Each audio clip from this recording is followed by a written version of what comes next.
এগৰাকী LIC এজেণ্টে প্ৰতাৰণা কৰিলে LICৰ এগৰাকী মহিলা গ্ৰাহকক। ইয়াকে লৈ সোমবাৰে বিয়লি অনুমানিক 3 বজাত ঢেকিয়াজুলি আৰক্ষী থানাত এজাহাৰ দাখিল কৰে ভুক্তভোগী মহিলা গ্ৰাহকগৰাকীয়ে।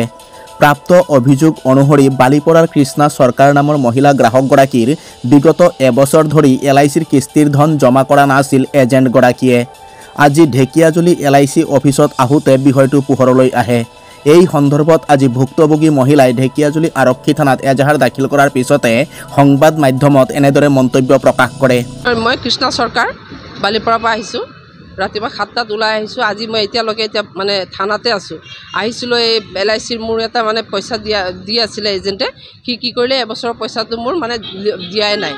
নিদি পেলাই মোক কৈছে কি মোৰ ৰিচিপ্টটো হেৰাই গৈছে, মই বিচাৰি ওলাব পৰা নাই, পিছত আনি দিম।